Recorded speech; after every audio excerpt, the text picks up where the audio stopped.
আসসালামু আলাইকুম প্রিয় দর্শক, চ্যানেল আই সংবাদে স্বাগত। আপনাদের সঙ্গে আছি আমি সামির হোসেন। বিস্তারিত সংবাদের শুরুতে জানিয়ে দিচ্ছি ফ্রেশ আটা ময়দা সুজি সংবাদ শিরোনামগুলো। মানবাধিকার লঙ্ঘনের দায়ে শেখ হাসিনাকে আইসিসিতে তুলতে সরকারের গড়িমসি কেন প্রশ্ন, আশ্রয় দিয়ে ভারত সংকটে আছে মন্তব্য। অন্তর্বর্তী সরকার দ্রুত নির্বাচন দেবে বলে তারেক রহমানের আশা, দলে অনৈতিক কর্মকাণ্ডের বিরুদ্ধে কঠোর ব্যবস্থার হুঁশিয়ারি। এবং আইসিসি চ্যাম্পিয়ন্স ট্রফিতে আজ মুখোমুখি দুই চিরপ্রতিদ্বন্দ্বী ভারত পাকিস্তান। দুবাইয়ে হাই ভোল্টেজ ম্যাচে জমজমাট লড়াইয়ের প্রত্যাশায় ভক্তরা।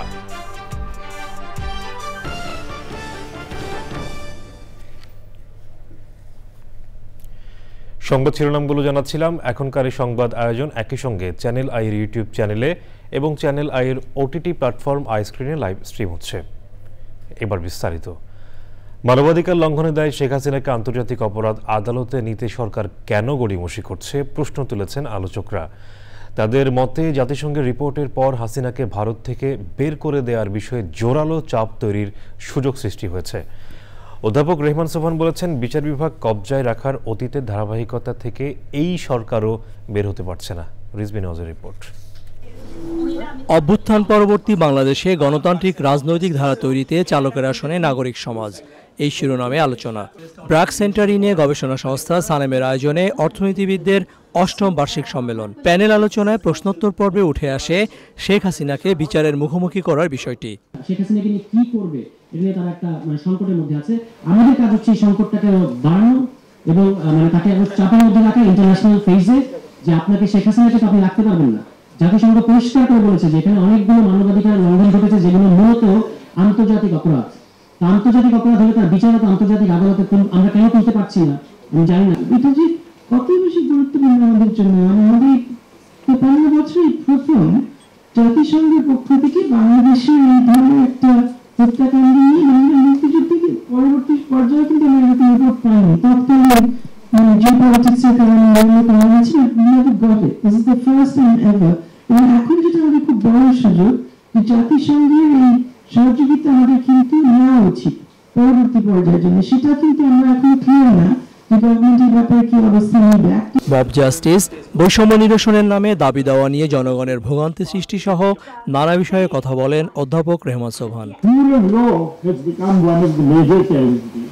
And the lack of independence of the judiciary has been instrumental in that particular process. The instrumentalization of the judiciary has now become a security weapon of any regime. 3 দিনের আয়োজনটি শেষ হবে রোববার। Rizvi Nawaz, channel I, Dhaka. বিএনপির ভারপ্রাপ্ত chairman Tarique Rahman বলেছেন, অন্তর্বর্তী সরকারের মূল কাজ একটি নিরপেক্ষ নির্বাচন দেয়া। তারা দ্রুত নির্বাচনের ব্যবস্থা করবেন বলেও আশা প্রকাশ করেন তিনি। নির্বাচনে বিএনপি জয়লাভ করলে রাষ্ট্র কাঠামো পুনর্গঠন করা হবে বলে জানান তারেক রহমান। দলের মধ্যে যারা অনৈতিক কর্মকাণ্ডে জড়িত তাদের বিরুদ্ধে কঠোর হুঁশিয়ারি দিয়েছেন তিনি। রাহুল রায়ের রিপোর্ট। বিএনপির জেলা সম্মেলনগুলোতে নেতাকর্মীরা উচ্ছ্বসিতভাবে অংশ নিচ্ছেন। যশোরে দ্বিবার্ষিক সম্মেলনে স্থানীয় নেতাকর্মীদের সঙ্গে কেন্দ্রীয় নেতারাও অংশ নেন। অন্য সম্মেলনগুলোর মতোই লন্ডন থেকে ভার্চুয়ালি যুক্ত হন বিএনপির ভারপ্রাপ্ত চেয়ারম্যান তারেক রহমান। নেতাকর্মীদের ঐক্যবদ্ধ থাকার কথা বলে দ্রুত নির্বাচনের কথা বলেন তিনি। এই সরকার যার প্রধান কাজ হচ্ছে দেশের মানুষের প্রত্যাশা অনুযায়ী একটি নিরপেক্ষ স্বচ্ছ নির্বাচন উপস্থাপন করা বা উপহার দেওয়া দেশকে, আমরা প্রত্যাশা করি সেই কাজটি মনোযোগ সহকারে যত দ্রুত সম্ভব এই অন্তর্বর্তীকালীন সরকার সেটি করবেন এবং সেই নির্বাচনের মাধ্যমে বাংলাদেশ জাতীয়তাবাদী দল এই দেশের মানুষের সমর্থন নিয়ে সরকার গঠনে সক্ষম হলে একটি রাজনৈতিক দল হিসাবে আমাদের সবচাইতে প্রথম এবং সবচাইতে জরুরি, সবচাইতে মূল্যবান কাজ হচ্ছে দেশকে পুনর্গঠন করা। বিএনপির ভারপ্রাপ্ত চেয়ারম্যান বলেছেন, অন্যায়ের বিরুদ্ধে বিএনপি অবস্থান নেয়, এটাই অন্য রাজনৈতিক দলগুলোর সঙ্গে বিএনপির পার্থক্য। আমরা আমাদের বহু নেতাকর্মী, বেশ অনেক নেতাকর্মীর বিরুদ্ধে ব্যবস্থা গ্রহণ করেছি যারা দলের এই অবস্থান থেকে সরে গিয়ে কোনো অনৈতিক কাজ করেছেন। কিছু সংখ্যক ব্যক্তি এটিকে দলের দুর্বলতা হিসাবে উপস্থাপনের চেষ্টা করছে। যারা এই কথাটি বলে অন্য কিছু হাসিলের চেষ্টা করে, দয়া করে সকলকে বলে দিবেন যে বিএনপি তার অবস্থান পরিষ্কার করেছে। বিএনপি একমাত্র দল যারা কোনো ডিনাইলে থাকে না, অর্থাৎ আমাদের ভিতরে যদি কেউ অন্যায় করে তার বিরুদ্ধে আমরা ব্যবস্থা গ্রহণ করি। তারেক রহমান বলেন, দল পুনর্গঠনের পাশাপাশি রাষ্ট্র পুনর্গঠনের শপথ নিতে হবে বিএনপি নেতাকর্মীদের। Rahul Roy, channel I. বেসরকারি এভিয়েশন মালিকদের সংগঠন aviation operators association of Bangladesh AOAB-র 12তম বার্ষিক সাধারণ সভা হয়েছে। AOAB সভাপতি ও স্কয়ার এয়ার লিমিটেডের ব্যবস্থাপনা পরিচালক অঞ্জন চৌধুরীর সভাপতিত্বে অনুষ্ঠিত সভায় নির্বাচিত কার্যনির্বাহী কমিটির 13 সদস্যের নাম ঘোষণা করা হয়। সভাপতি পদে স্কয়ার এয়ার লিমিটেডের অঞ্জন চৌধুরী, মহাসচিব পদে নভো এয়ার লিমিটেডের ব্যবস্থাপনা পরিচালক মফিজুর রহমান, সহসভাপতি পদে এক পদে মেঘনা এভিয়েশন লিমিটেডের চেয়ারম্যান মোস্তফা কামাল, সহসভাপতি 2 পদে US বাংলা এয়ারলাইন্স লিমিটেডের চেয়ারম্যান আব্দুল্লাহ আল মামুন, কোষাধ্যক্ষ পদে ইমপ্রেস এভিয়েশন লিমিটেডের ব্যবস্থাপনা পরিচালক জহিরুদ্দিন মাহমুদ মামুন, যুগ্ম সচিব পদে ব্লু ফ্লাইং একাডেমি লিমিটেডের আব্দুল্লাহ আল জহির স্বপন, সাংগঠনিক সম্পাদক পদে বাংলা ইন্টারন্যাশনাল এয়ারলাইন্স লিমিটেডের রাকিবুল কবির, প্রকাশনা সম্পাদক পদে স্কাই ক্যাপিটাল এয়ারলাইন্স লিমিটেডের ব্যবস্থাপনা পরিচালক মোহাম্মদ আরিফুর রহমান নির্বাচিত হয়েছেন। সদস্য পদে সাউথ এশিয়ান এয়ারলাইন্স লিমিটেডের ব্যবস্থাপনা পরিচালক খন্দকার AFM মহিবুল্লাহ, বসুন্ধরা এয়ারওয়েজ লিমিটেডের ব্যবস্থাপনা পরিচালক সাফওয়ান সোবহান, BRB এয়ার লিমিটেডের ব্যবস্থাপনা পরিচালক Parvez Rahman, Galaxy flying academy লিমিটেডের চেয়ারম্যান মোহাম্মদ ইউনুস নির্বাচিত হন। অঞ্জন চৌধুরী বলেন, বর্তমানে দেশের এভিয়েশন শিল্প কঠিন সময় পার করছে, তাই সবাইকে ঐক্যবদ্ধ হয়ে কাজ করতে হবে। মফিজুর রহমান বলেন, জেট ফুয়েলের দাম, কাস্টমস জটিলতা ও সিভিল এভিয়েশন নির্ধারিত উচ্চ হারে বিভিন্ন ফি এবং সারচার্জ এ খাতের মালিকদের মহাসংকটে ফেলেছে। এভিয়েশন শিল্পকে টিকিয়ে রাখতে সরকারের বেসামরিক বিমান পরিবহন ও পর্যটন মন্ত্রণালয়, অর্থ মন্ত্রণালয়, সিভিল এভিয়েশন সহ বিভিন্ন সংস্থার সহযোগিতা প্রয়োজন বলেছেন নবনির্বাচিত সদস্যরা। যথাযথ বর্জ্য ব্যবস্থাপনা ও দূষণ রোধে চামড়া খাতের পরিবেশ বান্ধব অগ্রযাত্রা নিশ্চিতের পাশাপাশি আসবে অর্থনৈতিক সমৃদ্ধি। এক্ষেত্রে চামড়া শিল্পের সামাজিক ও পরিবেশগত মান উন্নয়নে পরিবেশ বান্ধব প্রযুক্তির বিকল্প নেই বলে মত খাত সংশ্লিষ্টদের। বিশ্ববাজারে নিজেদের শক্ত অবস্থান তৈরিতে লেদার ওয়ার্কিং গ্রুপ LWG সনদের যখন বাধ্যবাধকতা, তখন যথাযথ বর্জ্য ব্যবস্থাপনা ও কমপ্লায়েন্স নিশ্চিতে জোর দিয়েছেন বিশেষজ্ঞরা। মোশাহিদ রনির রিপোর্টে দেখুন বিস্তারিত। পশুপালনের ধরন, আবহাওয়া আর খাদ্যাভ্যাসের কারণে বৈশ্বিকভাবেই উন্নত বিবেচিত হয় বাংলাদেশের কাঁচা চামড়া। অমিত সম্ভাবনা থাকলেও অব্যবস্থাপনা ও অপরিণামদর্শী কর্মকাণ্ডে দশকের পর দশক অন্যতম সংকটজনক খাত এই শিল্প। অনিয়ন্ত্রিত বর্জ্য দূষণ ও সনাতনী পদ্ধতির কারণে পরিবেশ প্রতিবেশ যেমন ধ্বংস হচ্ছে, তেমনি লাগামহীনভাবে ছড়াচ্ছে নানা রোগ জীবাণু। ধুঁকতে থাকা চামড়া খাতের সংকট কাটিয়ে সমৃদ্ধি নিশ্চিতে ইউরোপীয় ইউনিয়নের অর্থায়নে চলছে building A sustainable leather sector in Bangladesh শীর্ষক প্রকল্প। এরই অংশ হিসেবে মাল্টি স্টেক হোল্ডার্স ডায়ালগ, গবেষণা, সচেতনতামূলক কর্মসূচি সহ ভিন্নধর্মী কার্যক্রম চালিয়ে যাচ্ছে প্রকল্প সহযোগী সলিডার সুইস, অসি ফাউন্ডেশন, সবুজের অভিযান ফাউন্ডেশন, গণস্বাস্থ্য কেন্দ্র এবং প্রকৃতি ও জীবন ফাউন্ডেশন সহ 8টি সংস্থা। সংকট ও উত্তরণের রূপরেখা নিরূপণে পাদুকা শিল্পের মালিক ও শ্রমিক প্রতিনিধির পাশাপাশি বিভিন্ন উন্নয়ন সংস্থার অংশগ্রহণে চলছে অগ্রযাত্রা। এখানে অনেক ধরনের সমস্যা, যেমন স্বাস্থ্যগত সমস্যাও আছে শ্রমিকরা যারা কাজ করেন এখানে। তথ্য বলছে, দেশে বছরে 400 কোটি বর্গফুট কাঁচা চামড়া সংগ্রহ করা হলেও অব্যবস্থাপনা ও সনাতন পদ্ধতির কারণে নষ্ট হয় 50 লাখ বর্গফুট।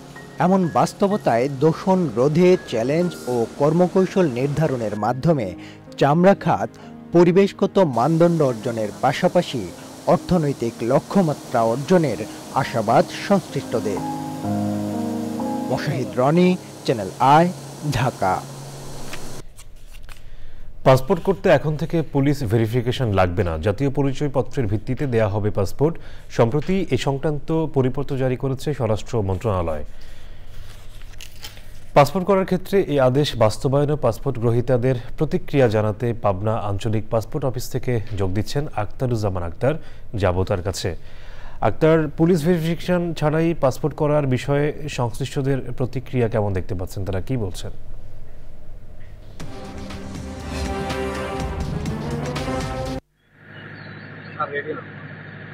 জি শামির, আপনি জানেন যে এই পাসপোর্ট করতে জনগণের যে অপরিসীম ভোগান্তি, এটা দীর্ঘদিন ধরে এটি ছিল যে পুলিশ ভেরিফিকেশন সহ অফিসিয়াল নানান জটিলতা। সেক্ষেত্রে যে সম্প্রতি যে পরিপত্র সরকার জারি করেছে যে এখন থেকে পাসপোর্ট করতে পুলিশ ভেরিফিকেশন আর লাগবে না, তো এই বিষয়ে আমরা প্রতিক্রিয়া জানার জন্য পাবনা আঞ্চলিক পাসপোর্ট অফিসে আমরা এখানকার কর্তৃপক্ষ এবং যারা গ্রহীতা পাসপোর্ট গ্রহীতা এবং তাদের সঙ্গে আমরা কথা বলার জন্য এখানে আসছি। আমাদের এখানে আছেন পাসপোর্ট আঞ্চলিক পাসপোর্ট অফিসের সহকারী পরিচালক, আমি তার সঙ্গে এখন কথা বলবো যে এই পর্যায়ে আজকে পর্যন্ত এই পরিপত্র অনুযায়ী কি ব্যবস্থা নেওয়া হচ্ছে এবং কি আপনি সমস্যা বা সম্ভাবনা আপনি দেখছেন এতে। ধন্যবাদ আমাকে সুযোগ দেওয়ার জন্য।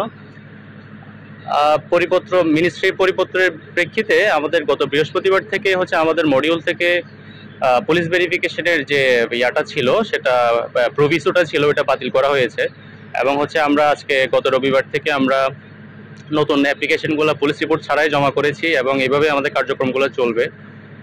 সো যেহেতু পুলিশ রিপোর্ট হবে না, সেক্ষেত্রে কিছুটা ঝুঁকি তৈরি হলেও আমি মনে করি এতে জনগণের ভোগান্তি কমবে, মানুষের পাসপোর্ট সেবা প্রাপ্তিটা সহজতর হবে। ধন্যবাদ।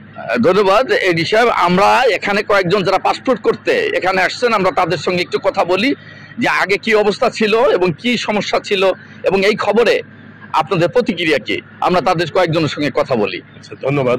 ঘটনা আগে পাসপোর্ট করতে অনেক ঝামেলা হতো, পুলিশ ভেরিফিকেশন অনেক ঝামেলা হতো, এখন পুলিশ ভেরিফিকেশন উঠাই দিচ্ছে, এই জন্য আমরা সবাই খুব খুশি আর কি। আপনার খুশি? আপনি কোথা থেকে আসছেন? চাটমা হরিপুর থেকে। হ্যাঁ, আপনি শুনেছেন পুলিশ ভেরিফিকেশন লাগবে না? শুনেছি। এতে কি সুবিধা? আমাদের সুবিধা, জনগণের সুবিধা। হ্যাঁ শামির, এই তো শুনলেন যে তারা সন্তুষ্ট, যারা পাসপোর্ট করতে আসছে তারা সন্তুষ্ট।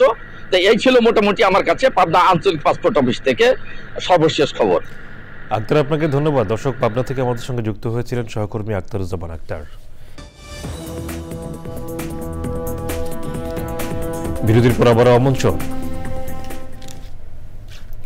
এবারে নিটল টাটা কৃষি সংবাদ।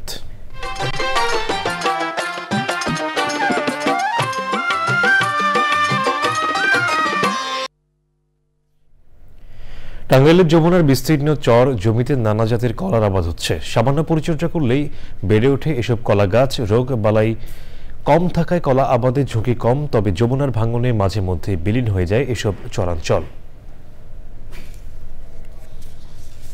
প্রকৃতি সংবাদ।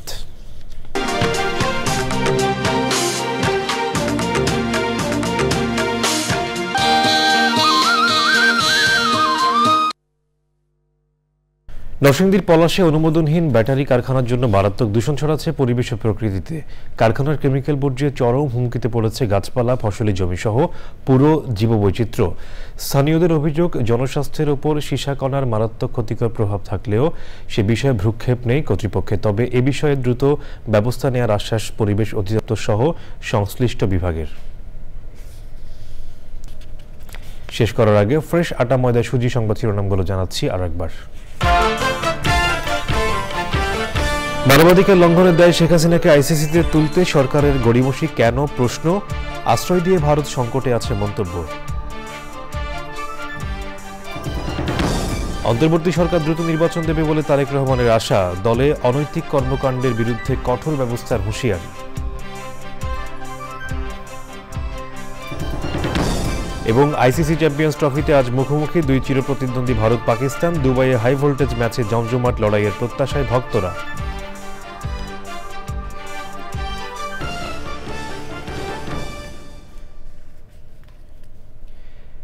এখনকার সংবাদ আয়োজন এ পর্যন্ত। এতক্ষণ সাথে থাকার জন্য ধন্যবাদ সবাইকে।